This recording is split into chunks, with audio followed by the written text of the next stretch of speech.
In this video, guys, we're going to be breaking down the situation between Ponga, the Kangaroos, and international footy. We're going to try and really get deep dive into the economy of rugby league, where everything fits, and there's a lot to get out of this story because it highlights a lot of interesting points, specifically around representative football and the value of it, but also the business side of rugby league, especially involving the NRL, international football, and the players. So please give us a like and subscribe. If you are here for the first time at Wires Up TV, we're mainly a Warriors channel, but we do international footy, different NRL topics as they come along. So please like and subscribe here for more. Guys, so just quickly, my thoughts on the situation. It's great that we get to see, I suppose, what would be called an era of judgment by someone like Ponga, his management, and the Newcastle Knights. They've pretty much blatantly come out and said, or Ponga has at least said, I don't want to play for the Kangaroos. Now, there are rules within their contracts, I suppose, organised by the RLPA, saying that if players are fit and available, they should be available to be selected. Now, Ponga isn't using an injury excuse. Well, let's be honest, most players and clubs use injury excuses. Oh, this person needs off-season surgery. All those types of things, and they are genuine, no doubt, but in many cases the clubs do not want to release their players a lot of the time, or the ones that they feel they can't really let go of, to the international game. And it seems as though this has gone beyond that, where it's actually Kaylin's just saying, I don't want to play for the Kangaroos. I want to focus on my club footy for next year, and that's what I want to do. And so that's come out, and it's kind of put the question in people's minds is, the value, how valuable is international footy? How valuable is the player's rights when contractually on his contract it says he needs to be available? If he hasn't had a reason for injury, then why isn't he available for international rep footy? I think at the core of the matter is this: the players themselves, a lot of them, they do not want to play for the Kangaroos, or they don't have a really high desire to do so. And we're going to break that down for you. So I think it's great that this has come out openly. Many people have said, I listened to Andrew Johns and he was like, oh, this should never have come out publicly. But this is a situation that a lot of players encounter.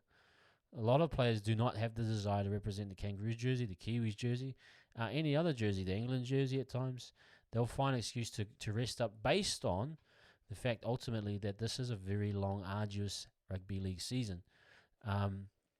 It's just you can't get away from it. It's 27 rounds. It's high intensity with new rules such as 6 games, golden point. Players have been pushed to a level that they probably have never been before in terms of fitness, mental fortitude, and the speed of the game. It's no wonder a lot of these players cannot perform to this level. Now, what the obvious answer would be to shorten the season to allow for some international games. Now, the NRL and the RLC, their primary responsibility is to serve the clubs. That is part of their charter. And so the competition, the NRL competition, serves the clubs, allows them to obviously play the competition, have the, rights to the players. They pay for the players, or the NRL TV deal pays for the players through the salary cap. And so that's the main focus. The players are then released to play international footy, but it comes at a cost to the club. Many of the club think, we don't want to release that player. He's tired. He's injured. He shouldn't be playing in games that are so-called not important. In many people's eyes, and we'll go through some comments here, international footy is not important. It's far, far, far down in the pecking order in terms of desired content or desired product. But that is the situation we're in. Now, the problem is that international footy suffers from everything that's happened before it. For example, you play a 27-round NRL season, then you have 3 Origin matches, you got your preseason games, you got your trip to Vegas, and everyone's out of huff and puff and they're tired, and then the thing that suffers is the international game. We come to the same stories the end of every year. Oh, nah, time to rest up. Players have done their bit. So the clubs, the state of origin, all the other products have eaten into the resource of the players, energy, time, all of those things. And if they can find a way out, they will through international footy. That's when you get a lot of these injuries, so-called injuries come up when they go for off-season. A lot of them are genuine. The players, I'm not being critical of the players that have represented the Kangaroos or Kiwis or Tonga. They've put their heart and soul on the line, and they genuinely need an off-season. I think that's not the case. I think that's the case in many situations. There's the outliers like the Kalen Pongas or even others that haven't put on the Aussie jersey and without even wanting to try have said, no, that's not for me. I'm with the players in terms of that they should have the freedom or right not to play. Now, I understand contractually this is a situation where Kalen Ponga, in his contract, at least from what I understand, it says that he has to make himself available. He's pretty much saying, I don't want to play. Joey Johns suggested that he shouldn't have to play. The argument was that, it's contractually in part of the contract, they should be putting himself available. So it comes back to this economy of the players, the clubs, and the international game. Now, I'm an international fan, and to preface this, I am a Kiwis fan. It's something I'm passionate about. I mean, it's not for everyone. I understand that.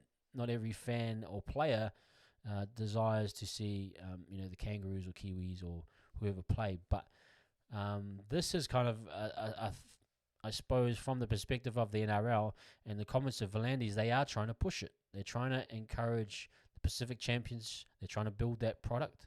They're trying to encourage players to play for the Kangaroos or to represent.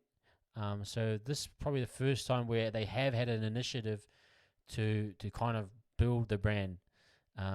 But let's be honest, International Rugby League has been a joke in terms of organisation, the product, the rules around it.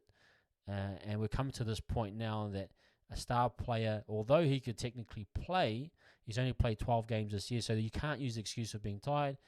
He has probably some niggles. He has HIA prone, which I'll give him the credit there. But in his heart of hearts, if Origin was on during the time of this part of the season, he would probably play Origin because it is viewed as a higher product in their minds and desire. And that's natural. The Origin, we no doubt about it, the numbers, the figures, the spectacle of it, it is a very desired product to be part of. Players want to play in it. You add in the element of the money, the $50,000. It's Test footy. I'm sure some players, maybe Tonga and Samoa, are still playing for free. I know the Kiwis were playing maybe $5K max. Not sure what the Kangaroos are paying. So if you offer $50K to Kalen Ponga to play one game and add that up $150K for 3 games, he might have a different tune. So there's that. Nothing in international footy is enticing them from a monetary or financial perspective. It's for pure passion and pride. Now, the other element is that the Kangaroos jersey, and let's be honest, I'm a Kiwis fan, and it's the same for the Kiwis, although we're trying to rebuild it. But the Kangaroos have been one of the greatest brands in sport, in Australian sport at least. But because of the international game and its lack of growth, its lack of development, that has seen that drop to such a low standard now that their star players are wanting to pull out and not be involved in it. Even I think when we beat them last year 30-0, it didn't register that there was alarm bells. I mean, I looked to wait to see this performance and see the response. It may be totally different, but I don't feel that the Kangaroos players feel that upset about what happened last year. There's just a general apathy, especially from Australians in general, rugby league followers. There's an apathy for the Kangaroos. Now, that brand and model is slowly declining in terms of being desirable. Now, I think Kalen Ponga is just maybe the tip of the iceberg of that. I understand it's great that they're trying to penalise him, but this is uncharted territory because, from a club's perspective, they are the higher product, they are the higher desire above international footy. So they're pretty much saying, why would you penalise them for such a low level, I suppose, desired product when we are the pinnacle or the desired product? That doesn't make sense. Now, if you had the Origin carrot, it'd be totally different. So that's some of the challenges international footy has. It's really struggling to find its place in the calendar. You're chucking these games at the end of a really hard season, and I can understand mentally, only the really tough ones can really dig it out and find a way to play in it. You're not getting a great product because we would love to see Kalen Ponga versus the Kiwis. We would love to see Nathan Cleary versus Jerome Hughes. We're probably not going to get that. We're probably not going to get a Nathan Cleary this season because he'll go for off-season surgery. So as they're trying to build the product, the NRL, that product is diminishing, and this desire to be watched, to grow through content and TV audiences and all that, it's losing its power to draw people and watch. Because if we get, I suppose, even if we lose Jerome Hughes or Nathan Cleary, people don't really want to watch, Tom Dearden, Moses, or they might do. But in the case of the Kiwis, Zach Docker-Clay and I don't know who else you can put, Nicolima, that doesn't get you out of your seat to want to watch that product. I'm not saying I will watch it, obviously. I'm a big fan of international footy, no matter who plays. For me, it's about playing the games. But from a neutral perspective, you want to see Nathan Cleary versus Jerome Hughes in a Kiwis-Kangaroos game. You want to see Kalen Ponga at the back. You want to see those things. So it is impacting the product. And I suppose from the NRL's perspective, they're trying to grow this product. They're trying to grow the Pacific Championships. They are losing money by putting these events on. They lost a lot of money, I imagine, by hosting the Hamilton final last year with the Kiwis and Kangaroos. So they're investing it, hoping that they'll get the return with a few more years' time. So I'm all in agreement with it, but I'm just going to quickly jump over to some comments from the videos on YouTube. And this will give you a scale of, at least from a fan's perspective, followers of rugby league, how they view the NRL, how they view the economy of rugby league. Again, it's at the top, NRL, Origin, and International. We're just going to react to some of these responses here. So the comment here, what Mel has done in the past 6-7 years to turn the Kangaroos jump around elevates the status is the biggest load of crap. Yes, and I agree. The Kangaroos jersey has been diminished. It hasn't grown in value. The desired outcome for them hasn't grown. I don't see players like chomping at the bit. You never hear a player saying, "Man, I can't wait to play the Kangaroos at the end of this year." There's no representation as from a value point that these players have a massive desire. I know it's an honor to play it, but it's not a desire to play it. The Kangaroos. Newcastle pays his wages. Maybe he's just repaying their faith in him by potentially extending his career at the club. And that's this is the economy of rugby league. Again, different model to rugby. In rugby, the All Blacks they tell the clubs what to do with the player. Whereas in rugby league, the club tells the player what they should do.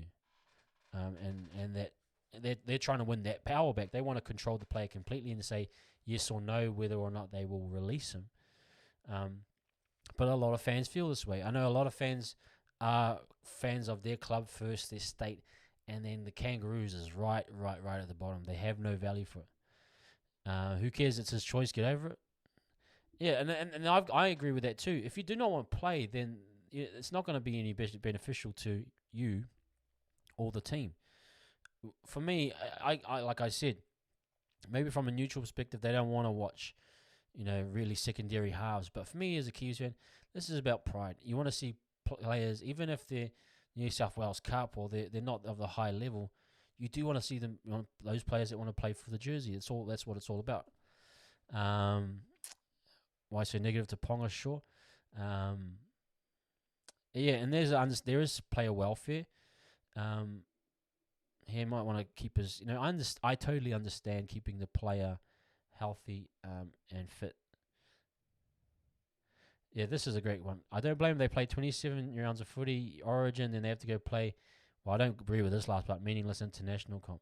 Have a month off to back to preseason. No wonder everyone is injured. This is the big problem. The 27 rounds. It's relentless.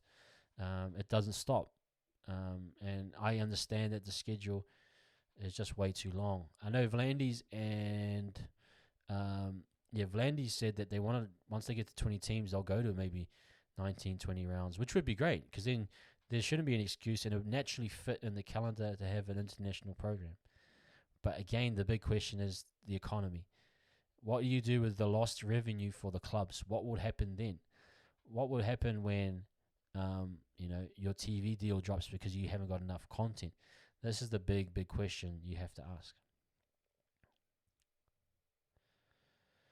Slow news week. We have two massive games on this weekend, and we're talking about this rubbish again. Just it's not a topic of interest. International Rugby League. This isn't a massive topic amongst others, and I understand that it's the weekend of the preliminary finals. Brett Mel said put pride back in the jersey. They got 30, smacked 30 in now. They did, but I know the Kangaroos, they'll be back better and stronger and probably put the same on us. It's always like that. But let's keep looking through here. Yeah, give the players a break. They do need a break. But I just don't like it that it's at the expense of the international game. We do this massive season. We do everything for, we buy in. Our clubs have 24 games that we can go. And all the international game at the moment is asking for us for 2 games. 2 promised games. And if you make the final, it's 3 games. We can't even get through 3 games of international footy without complaints. And I understand it. There's the players, but why at the expense of international? Why is international footy getting the blame for such a long season? You know what I mean? That's kind of what I'm trying to find. Knights fan, for me, this is great news. I applaud Ponga and thank him. Origin is the pinnacle, not international. It's not a big deal, and Teddy will probably be picked anyway. That is true too. Is that they have a plethora of talent, the Kangaroos. And but I suppose Mal would like to have the option of picking a Ponga. Origin, see, and this is the view of the majority of fans: is Origin is the pinnacle, not international, which is fine. I'm just saying, but why is international? It can't even get itself 2 or 3 games without being whinged or complained about. If he doesn't want to play, just leave it at that. Club footy comes first. Yep. And I'll put in the argument like the Jack Whitens, who was the Broncos winger who pulled up because of injury, or he didn't want to play Origin because he's. And you might get that at Origin, but the majority of the time, Origin players will want to play even through injury. They want to have that experience, and then they'll want to play for their clubs because their clubs. But when it comes to the NRL or the internationals, it's like I don't really want to do that. Playing international footy is meaningless. Why are we trying to force players to play for the jersey? Origin was never a selection process for our Australian team. I think it was. Originally it was. It was probably the way to do it. But now it's obviously you can't because you got Samoans, Tongans playing in it. But this comment I don't agree with. International footy is meaningless. I'll probably have another discussion about the whole international game and why it's important. But this is probably a genuine comment from a lot of Australian fans or NRL fans. They do not value anything about the international game. And let's be fair, the international game hasn't done itself any real favours. We have these competitions that haven't been like this is only the second year. We had a 4 nations competition that was like establishing itself. It had done quite well. And then we threw that away. Then we went to, the World Cups. We've had mix and match competitions that, we've got Samoa going over to England this year. So Samoa and Tonga they wouldn't have played until, the World Cup. England haven't played Australia for 5 years. It's just mix and match, and it's just all over the shop. And then that's how you devalue your product.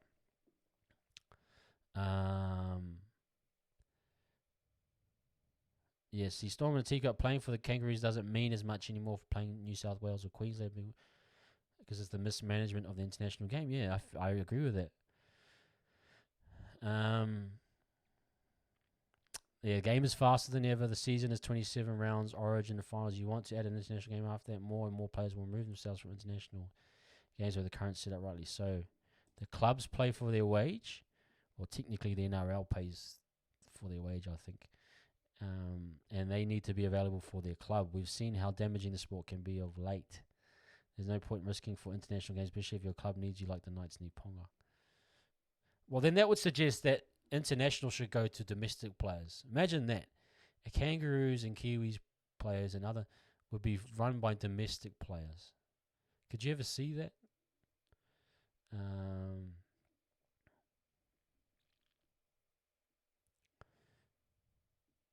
Yeah, I'm just trying to look through some more here.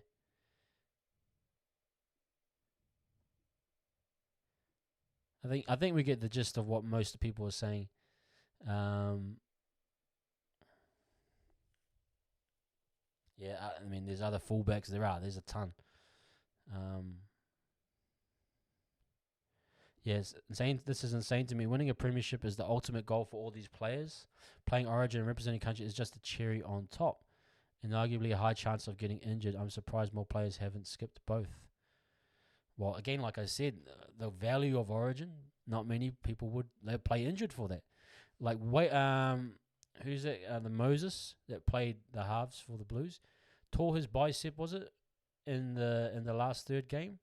That would be applauded as a hero because the value of the New South Wales jersey and representing your state, he's been applauded, although he could have helped the Eels have a better season of winning the top 8. The sacrifice for him playing in the Blues was that he tore his bicep and the Eels didn't get to see him until next year. And so they lost out. The Eels have lost out from losing Moses, but that will be deemed as a heroic performance. Whereas if he did that in the Lebanon jersey, that would probably be deemed as disgusting, and how dare we release players for such low-level games. That's why the internationals are viewed as low-level games that you do not want to risk players' injury. Whereas Origin, yes, for the pride and glory and the value that it brings, we will release our players despite them being injured, or to an extent, should I say. And if they are injured from it, you don't get the clubs complaining about it because it's such a valued product.